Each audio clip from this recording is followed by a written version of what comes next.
What is up, everybody? Colonel Angels. We've got a run up here of last week's matches. This is Tobin Brownstone here. We've got 7 to go through. I already covered the Utah-San Diego matchup in previous video of the midweek stuff.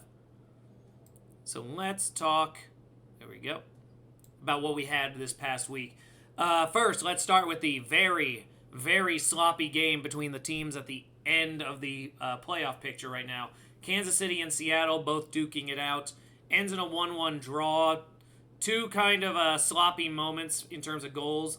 Kayla Sharples of Kansas City knocks in an own goal 12 minutes in. And then a sloppy play in the box leads to Dabinia getting a penalty kick in the 51st minute. Ends up leading to the 1-1 draw. And otherwise, it's just a lot of fouls, a lot of yellow cards. Definitely a physical game, but among one of the less strongly played matches all year. You can definitely tell these teams are not playing anywhere near their peak at the moment. And just what I'm seeing of the top teams in the league here, like as an Angel City fan, I feel like they're playing better football than both of these teams, but in any case, they currently hold the spots. The 1 point for each of them has put them in an awkward spot where they technically neither of them control their position because Angel City has enough matches at hand to topple both. But we shall see where that goes. In terms of the matchup here, I definitely think what we saw is Kansas City still has not been able to piece together what they want this roster to be.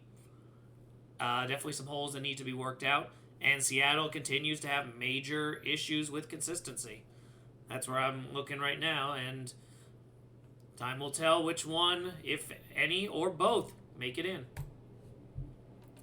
Second match here of the Saturday was North Carolina and Boston, and this was a very good one. I was fascinated by this one here. Mostly because all the scoring was pretty much limited to the very beginning and the very end, and it was Ashley Sanchez doing both. She scores within the first moments of the match. It's 1-0 for a while, and then really nothing of substance occurs for most of the match before Isata Traore scores relatively early in injury time. And it looks like it's going to end up being a 1-1 draw. Boston had been really aggressive in that second half, and it finally paid off. And it looks like North Carolina is about to drop points here, which they absolutely needed at that moment. And instead, what we got from them was a very long injury time where Alba Cano gets called for a foul 11 minutes into injury time, and they have to do a replay to determine if it's in the box. And they end up settling that it is, and that leads to Sanchez getting to do a PK and basically snatch 2 points in the standings that North Carolina otherwise had not earned. I felt like that was a drawn match that Carolina kind of survives. At the time you see this, the match with Angel City will have already been played, but needless to say, that has become a very high-stakes match. You can watch my preview of that, which explains what is actually on the line in that matchup, or what was on that line, and you can now know what they could have had and what the winner did have by the end. Portland Thorns, Denver Summit. Good match of defensive effort. We had Sophia Wilson scoring right near halftime, and that really was the difference maker. A lot of that came down to Yasmin Ryan getting hurt fairly early, so she wasn't playing at her peak.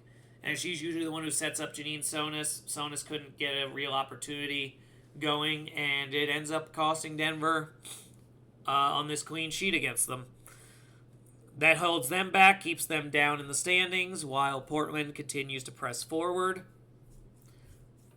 This was very important for Portland as they were able to get level in the standings for second. And I've made this argument that I don't think of the teams up near the top, Portland has the most exploitable weaknesses.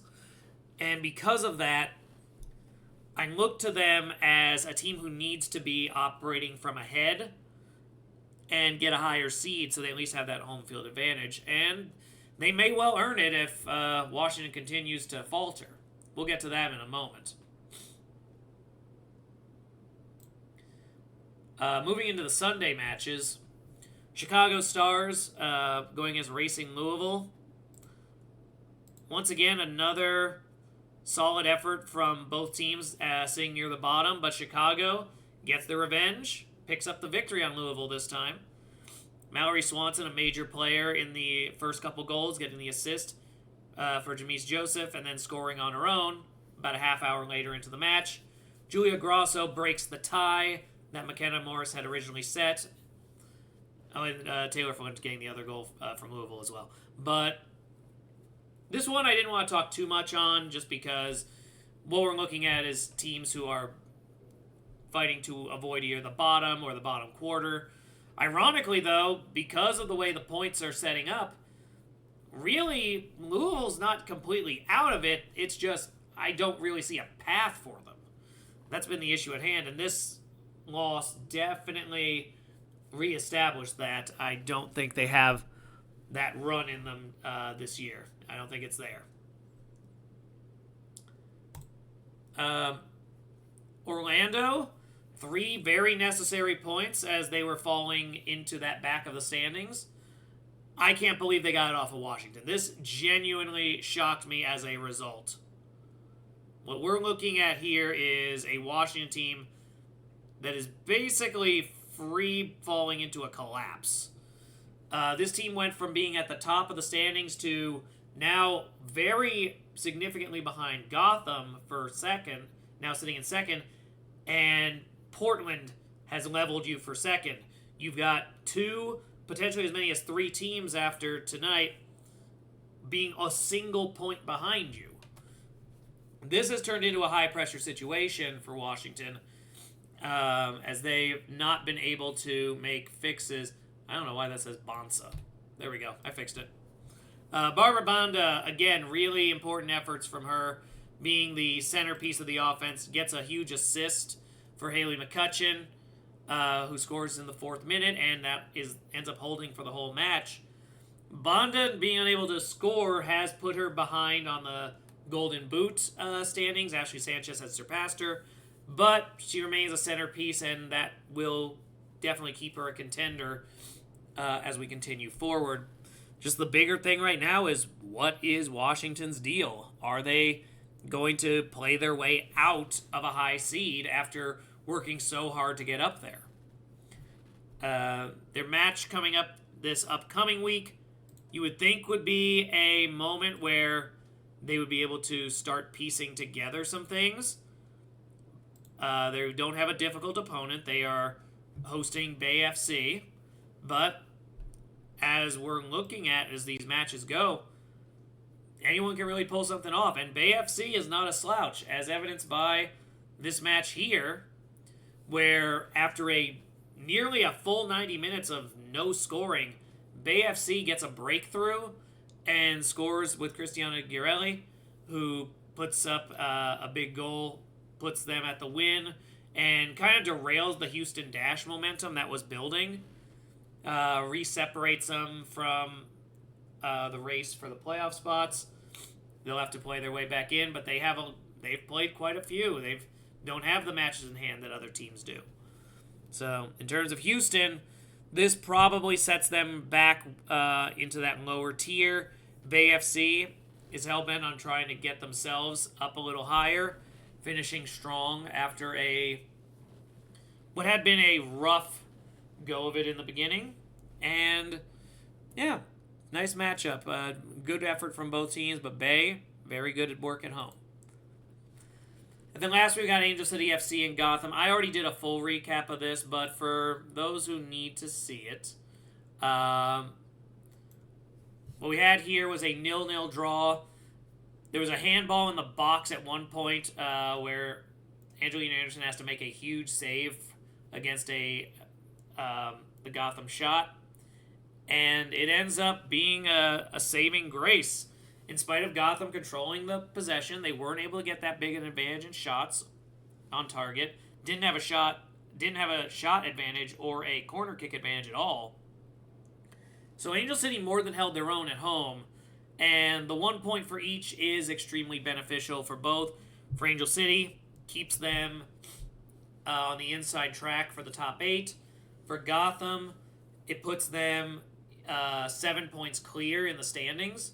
So even 2 full losses would not be enough to send them out. With 9 matches to go, that is a good place to be. We'll see where they take this in the coming weeks. But as we start to get ready, this is the last week of August matches. After that, we've only got 2 months of football to go. And it's really still anyone's game. I'm very intrigued by what I'm seeing out of these teams. I'm hoping we get some good stuff. But for the time being, hope you enjoyed the business. Enjoy your matches, whatever you watch.